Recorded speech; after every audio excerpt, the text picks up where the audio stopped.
You're listening to The Real Short Box, a comic book podcast made for geeks by geeks.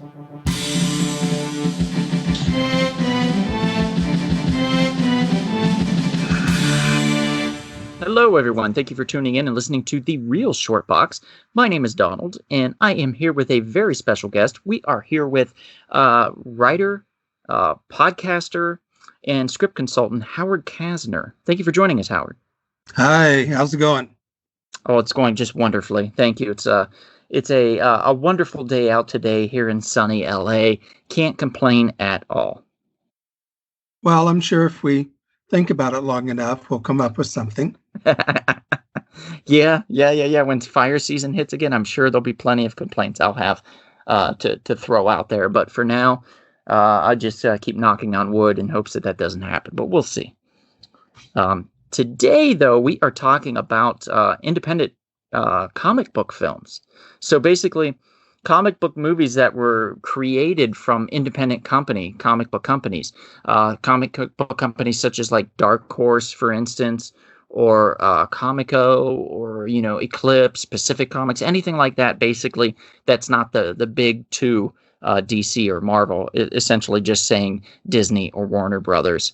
And how these kind of a little bit about how they came to be in a way, but just primarily discussing the story, the brief story of the film that we love and why we love it. So I'm going to go ahead and throw the ball into your court, Howard, and have you start for us with your number, I guess, whatever. If you want to go by a numbering system, your number 5, or if you just want to throw one out there, go for it. Well, I'll start with number 5. I do have them in order. Okay. And this is probably the most traditional one on my list, and that is Men in Black, which was turned into a 1997 American science fiction comedy film. And it's about a secret government organization that hides and protects all the aliens that are actually really living among us, and keeps them under control and polices them.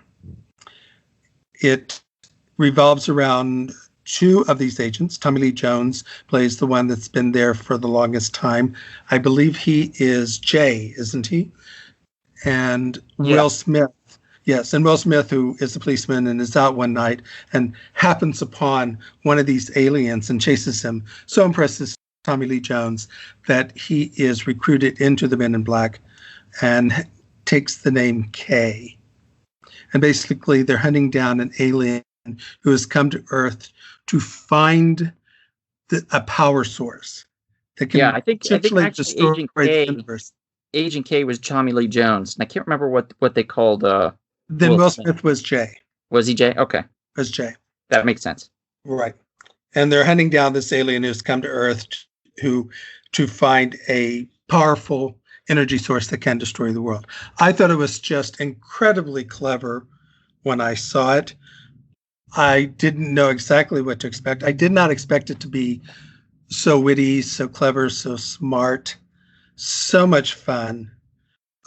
Constantly had me going. I was constantly on the edge of my seat. Has some wonderful acting, but just a marvelous screenplay, and great special effects and great makeup. And it won the Oscar for makeup that year. That was directed by Soderbergh, right? No, close. Barry Sonenfeld. Sonenfeld. Okay, there we go. Yeah, I always get those confused. Some of them, man, like Cronenberg, for example, I always get him confused with the other guy that did the Twin Peaks thing. David Lynch. Yeah, David Lynch. So I always get Cronenberg and Lynch confused too, like all the time. It's just certain directors. I'm like, it's just old hat for me to confuse them. I'm more that way with actors. So basically, like Men in Black, that was originally a Malibu Comics comic book series. Malibu Comics was eventually, they were acquired by Marvel/Disney, but it was pre-Disney, so it was Marvel at the time.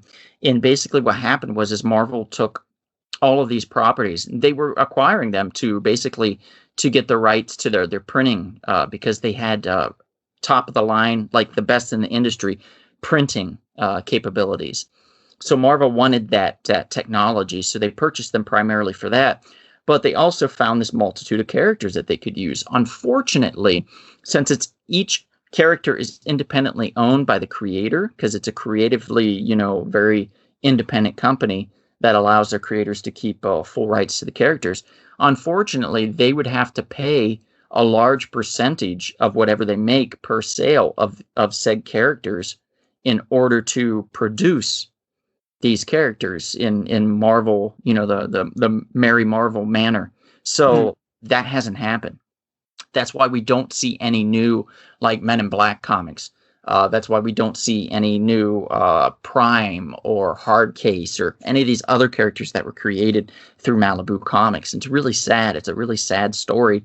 But we still have Men in Black as a film property because it's independent of that. And it's done extremely well to the point where they've branched off and tried to do another type of kind of almost a subsect branch of Men in Black with Thor and the Valkyrie lady. So I don't know why they don't do a television series out of it. Yeah, me neither. Perfect.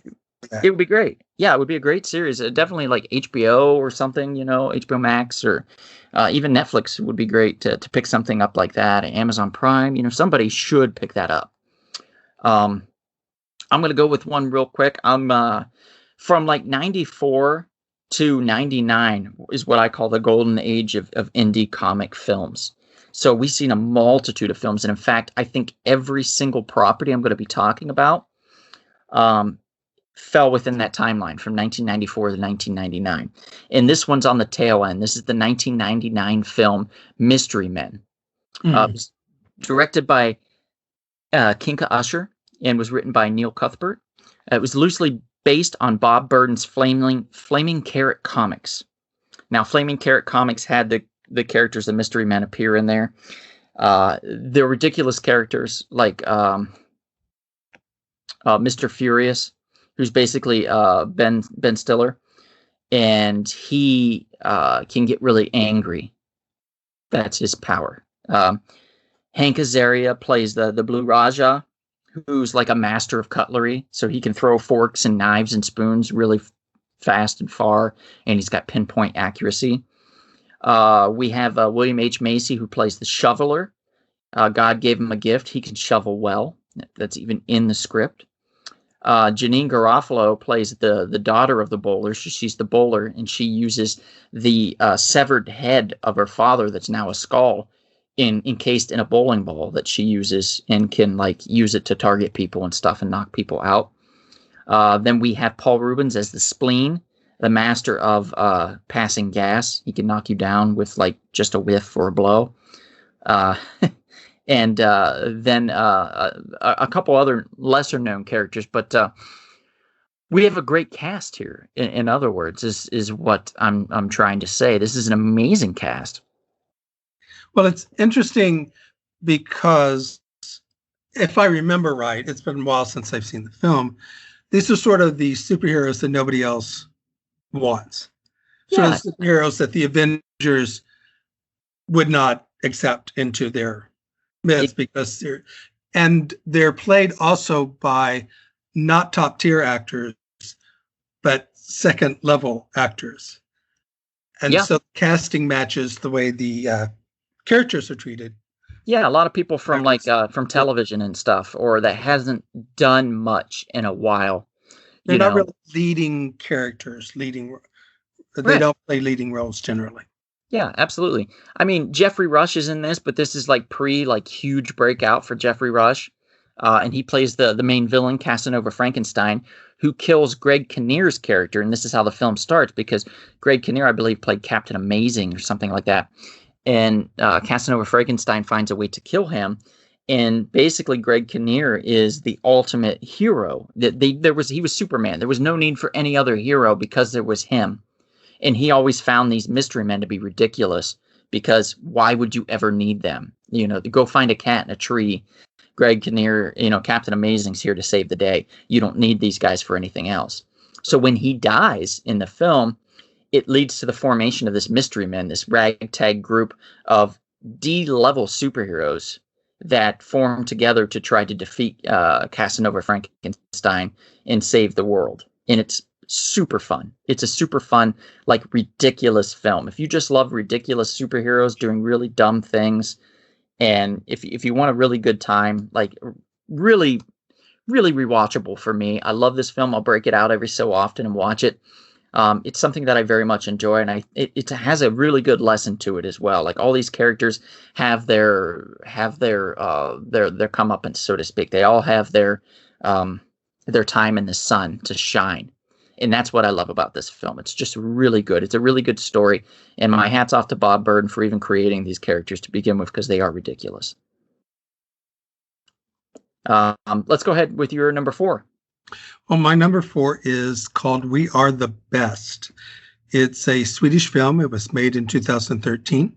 The writer and director is Lucas Moodysson, and he adapted the movie from the graphic novel that's called Never Good Night, which is written by his wife, Coco Moodysson. However, the film as a whole, I understand, was heavily improvised by all the actors in it.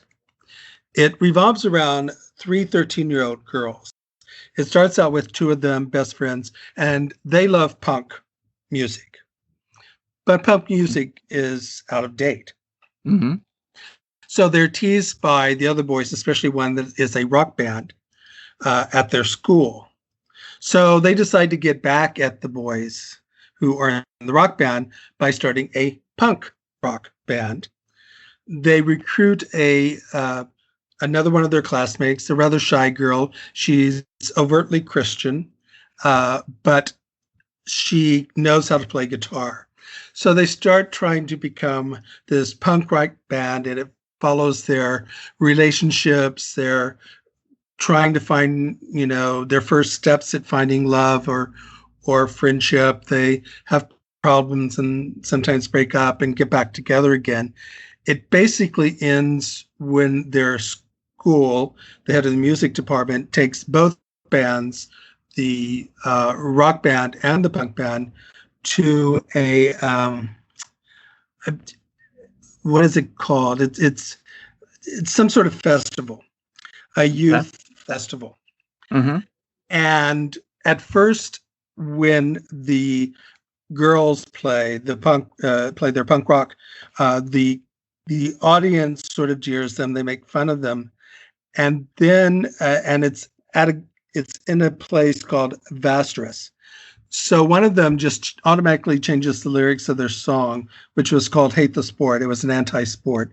It's how all the, nerdy kids are teased in sport and they hate going to sports. Changed it to Hate Vasteras, which is the name of the school, name of the place. And it starts a riot.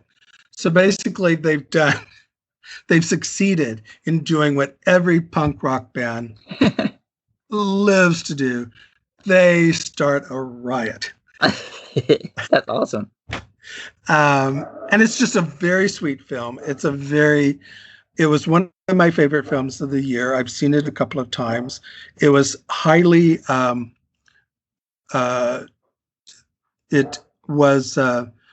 critics loved it.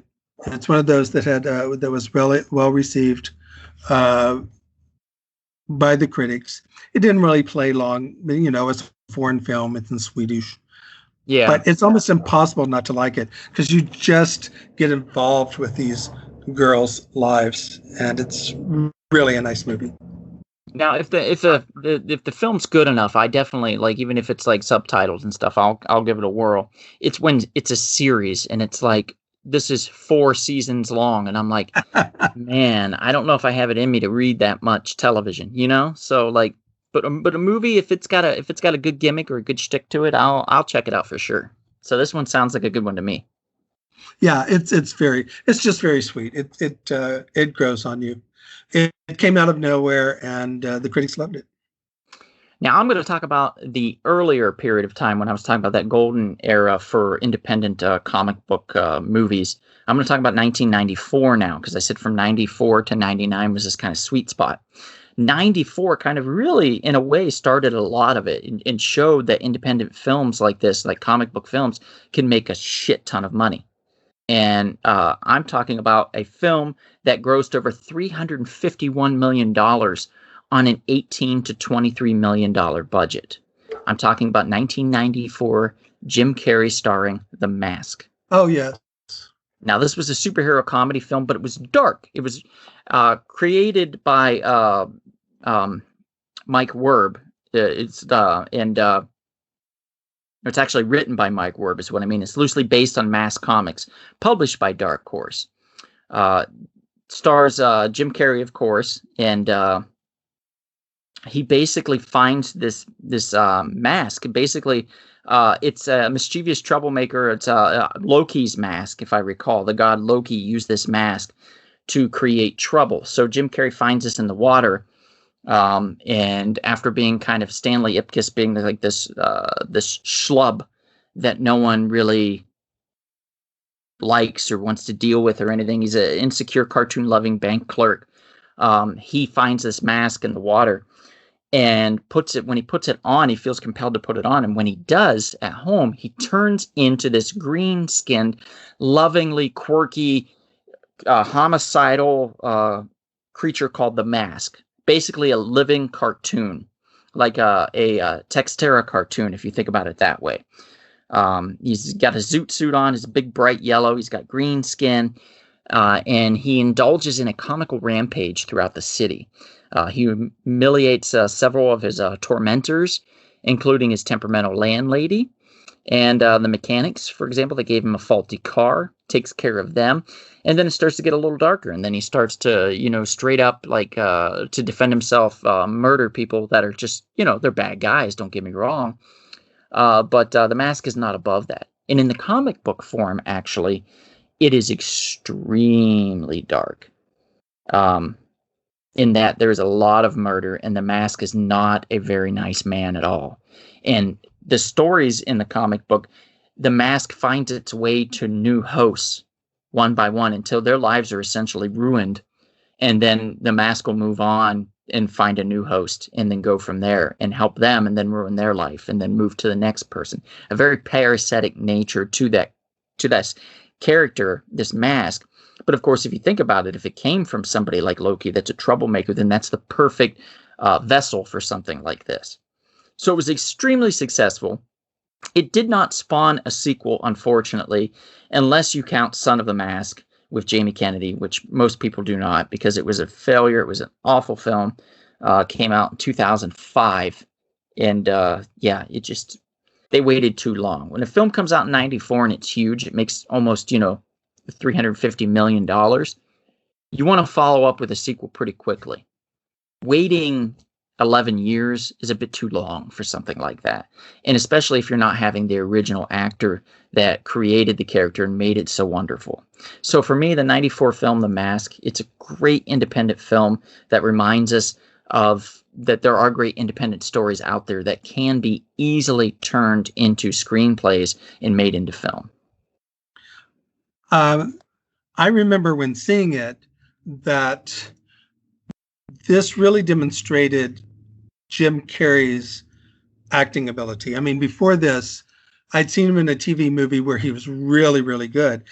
And then he was on the television series In Living Color, where he was really great, but he was playing all these characters. Mm-hmm. And then he started making movies, and he was trying not to just make stupid movies. So here's this movie that's perfect for him because he can play the straight character and then play this wild and crazy guy. It's something Robin Williams would do.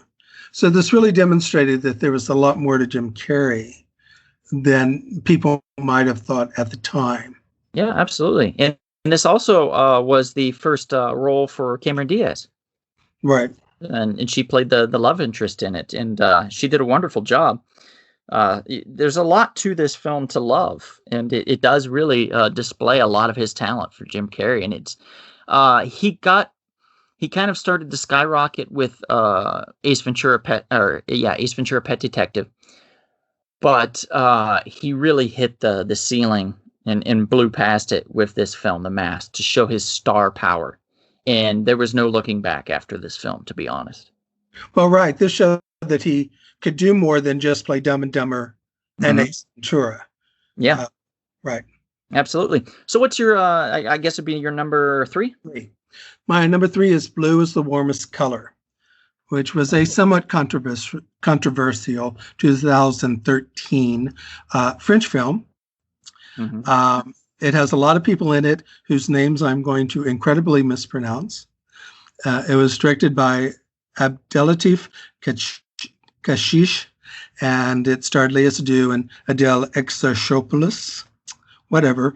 And it was based on the graphic novel of the same name by Jewel March. It's basically a romance between a high school girl, she's about to graduate, who falls in love with a female artist who has blue hair.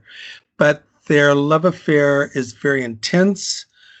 It's almost over the top, and ultimately it just does not work out. So it traces the highs and the lows. The reason why it was controversial, it was directed and written by a white man, and there's some very intense sexual scenes between the two women in the film that probably were more fantasy, a male fantasy version of lesbians having sex, than because lesbians were saying this really isn't the way we have sex. And they also go on for a very long time. But in his defense, if you've seen any of his other films, he has scenes that just go on forever. And you're both saying, oh, I hope this keeps on going at the same time. Please end this scene. It's really weird how that works. It's very long. It won a lot of awards. But it is somewhat controversial today from that perspective. It won Cannes, and unusual for Cannes, they not only gave it to the director, they gave it to the 2 lead actresses as well. Wow. Yeah. No, I mean, I don't know. I didn't know a lot about this film, to be honest, but in fact, I didn't even know it was based off of a independent comic book or a graphic novel, so to speak. Mm-hmm. That's quite fascinating. There's been a few French films and stuff that they've done in the past that have been based off of independent type of comics and things like that, or just graphic novels or comics. Yeah, I almost want to say that next to the U.S., it's France and Italy, and then Japan probably. Yeah, well, I mean, like Tintin, for example. Tintin's a very British French type story. And very popular over in the Europe in Europe, and they did that one. What was that? Oh boy, probably about 10 years ago, maybe 12. Oh, God, that gave me a headache. Yeah, Steven Spielberg, and what's his name? Lord of the Rings. Jesus, can't remember. Peter Jackson. That's it. Yeah, the 2 of them together, and they were supposed to do another one. Spielberg directed the first one, and then Jackson was supposed to do the second one, but the first one just didn't make enough money. Yeah, but they go back even farther in Europe sometimes, I think, because this isn't on my top 5, it's an honorable mention, but it's hard to mention an adaptation of an independent novel without mentioning Barbarella, which is the early 60s with Fonda, and Dangerous Diabolique or something like that, which also comes from the early 60s. So, yes. And there's a series of Italian-French films that I want to see so badly, but you can't find them anywhere, called Asterix and Obelisk. I saw a preview when I was in Paris, France. It's one of these films that are a series of films. They're supposed to be terrible, but they make a fortune. Okay. And they have all the major stars in them: Catherine Deneuve, Gerard Depardieu, Roberto Benigni, as people like Julius Caesar and Mark Antony and things like that. And they're satires of the days of Greece, probably Greece. That time. That film with what was it? John. What's his name? Jeez. Grease, the film, Grease, the musical. Oh, John Travolta? Yeah, John Travolta. Thank you. Man, my memory's like gone. I know. You Get to be my age. You hit a certain age, you just better write all these names down ahead of time. Right. Put it on your hand or something, for God's sakes. Right. I'm going to talk real briefly about two films back to back. First of all, because they came out the same year. 95 was an amazing year for cinema. And that's simply because it brought us two of the greatest independent comic book films of all times, both from the UK straight over to the US. The stories anyway, and then were adapted into films. We're talking about Lori Petty in the 1995 film Tank Girl, and we're talking about Sylvester Stallone in the 1995 film Judge Dredd. Now, Tank Girl has a pretty cool cast if you look at it.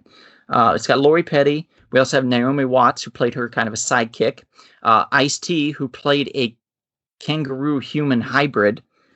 Yes, that happened. And Malcolm McDowell, who plays the evil bad guy genius that's trying to suck the world dry of its water. And that's how he controls the world, is by being in charge of the water and power companies, and basically lording over the rights to water, which is becoming more and more prevalent now, more, noteworthy if you think about it nowadays than it was back in 95. It was a little bit ahead of its time in story.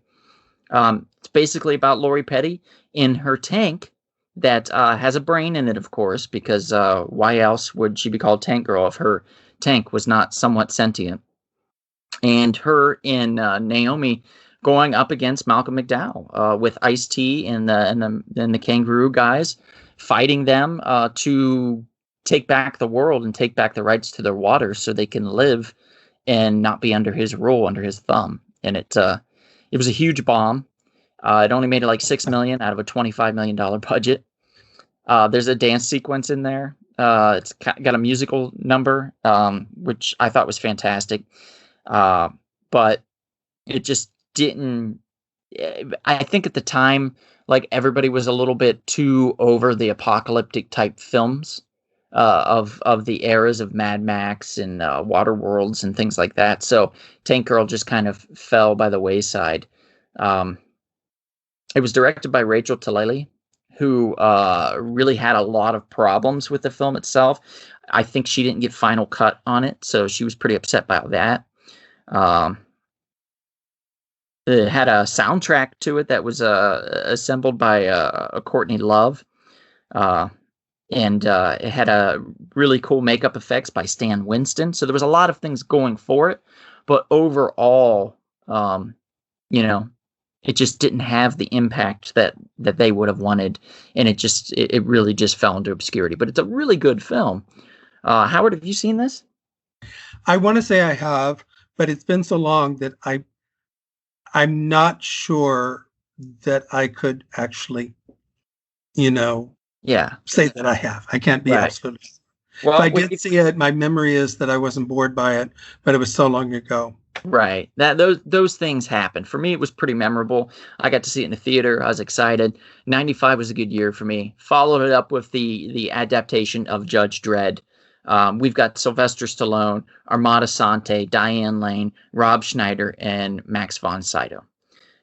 Perfect film. The only big problem people had, besides the fact that Judge Dredd there was a lot of comedic elements to this film, obviously with Rob Schneider being in it, but that didn't translate well to a lot of fans of the series because of the comic Judge Dredd, because originally Judge Dredd wasn't funny. The scenarios, the things that he did was kind of funny, but he wasn't funny himself. And he never took his helmet off, which he took it off repeatedly in this movie because, let's face it, it's Sylvester Stallone. He needs that face time. So that really kind of scorned their primary market there, which is the Judge Dredd fans, but also the mass appeal to the series was so niche that it really didn't appeal to just Sylvester Stallone fans either. Plus, Sylvester Stallone's name and star power was kind of waning at that point as well. So it just didn't do very well in the box office. It did well enough that they redid it eventually, and had it done a different style. Probably about 12, 13 years back, we got a Dredd film that was more to the liking of the fans, but again, didn't do too great in theaters. So this basically has to just do with you're a judge, jury, and executioner. You're one of the judges, and Judge Dredd is. But unfortunately, he gets set up, and he has to go on the run with Rob Schneider, his comedic sidekick, in order to prove his innocence and be helped by Judge Hershey, who's played by Diane Lane. All the while, he runs into Max von Sydow, who is a former judge, to try to help him in his fight against the evil Armada Sante, who is trying to create an army of judges by cloning them and having them do his bidding so he can control all of Mega City 1 and all of the mega cities that follow. So it's a really cool plot, a really cool story. Special effects now aren't what they once were. Still cool for a lot of different reasons, but you can definitely tell they're in front of a screen now in some of these shots, which is fine. But we get a really giant, like puppet kind of a robot creature that's super cool near the middle/end of the film. Armada Sante brings his ham and cheese up to 11, so we get that. It's a lot of fun. It's a great film, I think, and it's a perfect rewatchable 90s superhero film, Judge Dredd. And those are my two. I've got one more, so I'm going to go ahead and pass this over to you, Howard, if you want to make a comment about Judge Dredd. If not, if you want to jump into your choices, we'll go from there. Well, I did see Judge Dredd. I guess I thought it was more just okay. One of the things you said was about Sylvester Stallone, and that was probably the problem I had with it. He was trying to make it into a vehicle for himself. He can be a good actor, but at some point, I think he gave up trying to be a good actor. And it's one of those films during that period where, you know, he was trying to make money and not be a good actor. Yeah. Yeah, I could see that. I could definitely see that. My next one is one that seems to be at the top of many people's choices for the best adaptation of an indie comic, and that is Scott Pilgrim versus the World, which came out in 2010. And it's sort of surprising because it was a flop. It didn't make near back the money it was spent on it, but it's based on a graphic novel series, Scott Pilgrim, by Brian Lee O'Malley. Stars Michael Cera as Scott Pilgrim. And he's supposed to, or he needs to win a competition in order to get a record deal. But at the same time, while he's engaging in the Battle of the Bands, he's fallen in love with this woman he meets, Ramona Flowers, and he has to battle her 7 evil exes in order to win her. But things get complicated because he has his own faults, and he tends to cheat on his girlfriends, and he's a bit of a slacker, and he needs to gain more control of his life.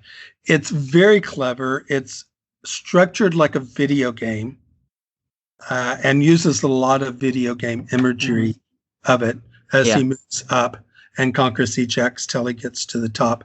I thought it was incredibly clever. I thought it was incredibly smart. I love Kieran Culkin. He was one of my favorite supporting actors that year. He plays Scott Pilgrim's sort of landlord. Scott Pilgrim is sort of lives in his very, very small apartment. And it did flop, but today it has a very strong cult following. Extremely strong. Edgar Wright created the screenplay, if I recall, right, and directed it, and it was fantastically done. We even got to see a little bit more of Brandon Routh and his acting ability, and I think even that's one more comic book film notch in the belt for Chris Evans as well, playing in this also. Chris Evans has done a lot of comic book films, more so than you would think. It's surprising. I think he's done like 5 or 6 now. And that's not counting, like all the sequels to the Avengers and the Captain America films and such. Right. Well, let's go ahead to your next one. Your number 2 then, I guess, since we... No, that was number 2. Oh, that was number 2. Oh, geez. Okay. All right. Well, then you have one more. I'll go next, and then we'll finish off with yours, I guess. Great. Sound good? Sounds Okay. good. All right. I'm going to talk about the 1996 film starring Billy Zane. I'm talking about The Phantom. Now, on the poster, it says Slam Evil, and it has a picture of his fist with the skull of the Phantom glowing, and it's ridiculous, and I love every minute of it. I love this film for a lot of reasons. I love it because I got to buy Big Macs and sneak it into the theater and eat my Big Mac while I was watching the film, and did not even pay for the film because I snuck into the film, too. So we bought Big Macs. We snuck those into the film that we snuck into, which was like a perfect combination of getting away with evil deeds, so to speak. And unfortunately for them, Billy Zane was not there to stop us. So we finished the entire film, enjoyed every minute of it. It was also a vehicle starter for Catherine Zeta-Jones. This was her first film, actually. And it also had the forever beautiful Christy Swanson in there, the very talented James Remar, Patrick McGoohan was in there, and it was a screenplay by Jeffrey Boehm. Basically, it was inspired by 3 of the Phantom stories from the pulp stories back in the day. We're talking like the 20s and 30s. We're talking about the Sing Brotherhood, the Sky Band, and the Belt. They also added some supernatural elements and some new characters. It was shot in 95/96, came out in 96, and came out with a thud. No one cared about this film, except for me and my friend Pat, of course, that we watched it and very much enjoyed it. It revolves around the fact that there's these 3 skulls that you could use to create an ultimate laser that you can use then to destroy anything. And by that, we have a character that wants to, of course, take over the world. And that would be Treat Williams' character. And he plays Xander Drax, a power-hungry businessman. Shady character with a reputation for dealing with criminals. One of the reporters that's involved is a reporter played by Christy Swanson, I believe. She's the news reporter's daughter, and she goes to prove that he's an evil man and falls in line with the Phantom, who they then eventually, of course, fall in love. He comes to the city to help her and comes out of the jungle where the Phantom usually fights. And it's a fish out of water type scenario with Billy Zane being in the city fighting evil. And kind of like an Indiana Jones, there's even pirates in here, guys. So, like, you can't lose with this story. It's a really solid film, a really solid adventure story. One that could be watched by kids and adults, both. It's really, I think it's very good. I think it's very fun. Critics were having trouble with this one because it had, they weren't sure if it had the pulp adventure approach, if that was charming and authentic, or if it was vapid and dull, is what they said. I seem to go with the charming and authentic. It very much hit well with me, resonated well with me, and it's still one of my favorite superhero films of all time up to this day. So I couldn't recommend it enough. I have to say, I have no idea if I've seen it, and I don't think I have. So it's okay. We can't all be perfect. I would recommend it just so we could talk about it later. I think it's worth a watch, especially if you like Indiana Jones style films, or what was it? The one that King Solomon's Mines and King Solomon and the Lost City of Gold. Those types of films. Quartermain. Yeah, Alan Quartermain. Thank you. Those types of films, which is played, I think, by Richard Chamberlain, if I recall, played the lead in those. So that kind of camp fun mixed in with Indiana Jones kind of camp fun with good backdrops and set design and stuff like that. And Treat Williams, again, much like the films I've talked before, he takes his cheese level and turns it up to 11. So he plays a very good, interesting villain with a very good, interesting story. And I just recommend it. It's very good. Great. All right. So what's your last one, Howard? Well, this is The Diary of a Teenage Girl, which was also very, very controversial when it came out. It's a 2015 American film, written and directed by Marielle Heller, and it's based on what's called a hybrid novel. So it has both prose and drawings in telling its story. It's written by Phoebe Glockner. It's about and this is why it's controversial, it's about a 15-year-old girl who starts becoming interested in sex. And she decides to start exploring it by having an affair with her mother's boyfriend. Oof. And it stars Bill Polly plays the girl. Kristen Wiig plays her mother, and Alexander Skarsgård plays the boyfriend, and Christopher Maloney plays her stepfather. Yes, people really got a lot of people got angry about a 15-year-old girl who is willingly having sex with this older man, even to a certain degree instigated it, is to some degree in control of it until she isn't. And when she isn't, that's when things start really going wrong. But it's based on a true story. It's autobiographical. So it's written by women and directed by a woman. So it's not by sort of an exploitational film by a man. It's very realistic. It's very emotional. It's incredibly well acted. It's incredibly well written. It got great reviews. It made a small profit. But yeah, even the person who wrote it says, in looking back, she's sort of going, what was I thinking? Why did I do this? What was it about the situation where I actually did all these things? What was wrong with me? But she finds her way out of it at the end, because she's a talented artist and wants to be a comic book artist. And she decides to start pursuing that. And that's how she finds her way out of the situation she's in. Okay. That sounds very interesting, but also very risque, so to speak, I guess you could say. I don't know. It's a tough one. I think it's more than risque. I mean, it's very honest. It's not raw. You know, it's not like Blue is the Warmest Color, where the sex is very not quite pornographic, but right next to it. It doesn't go that far, but it's very honest, let us say. Okay, gotcha. Yeah. Well, I think that's gonna pretty much do us for this evening, or for this day, I guess, for the entire week. So thank you. For tuning in. I sort of would like to add one more thing, if I could, real quick. Yeah, go ahead.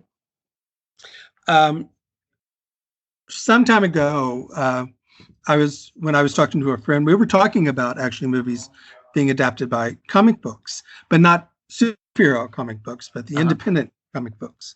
And he had a theory, and I thought it was very sound at the time, that comic books were going to become the new pulp novels of the 40s and 50s. In the 40s and 50s, when they made movies, one of the places they went to were pulp novels. These paperback crime novels that were adapted into film noirs and crime films and mysteries and other movies like that. They were one of the primary source where people got movie ideas. And he thought this was going to be true for comic book movies. I don't think it quite turned out that way, though at the same time, I don't think people realize just how many movies are actually based on indie comic books. Yeah. But I'm still not sure that it is like it was in the 40s, 50s, where it's where people are going to get their ideas.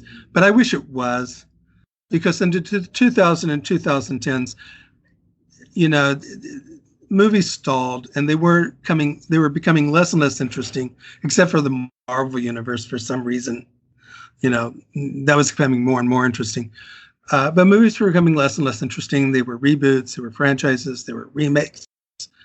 And I just wish that people would start going to these indie comics and start making a lot more movies out of them.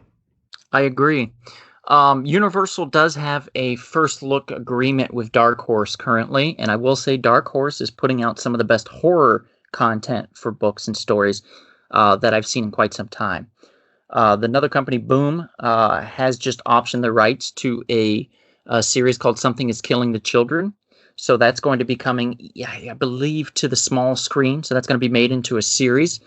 And there's a whole host of other types of independent books and stories that are currently being made, Lock and Key being one of them. That's on Netflix currently, along with The Umbrella Academy, which was a Dark Horse Comics book originally as well, by Gerard Way, I believe. So, and it's a very interesting time that we live in, that I think we're going to get more and more of this as comic book sources seem to be flying off the shelves, as far as and like out of the movie theaters with buku bucks. It's just making a ton of money, and they're looking for more and more content. So I think it's going to happen.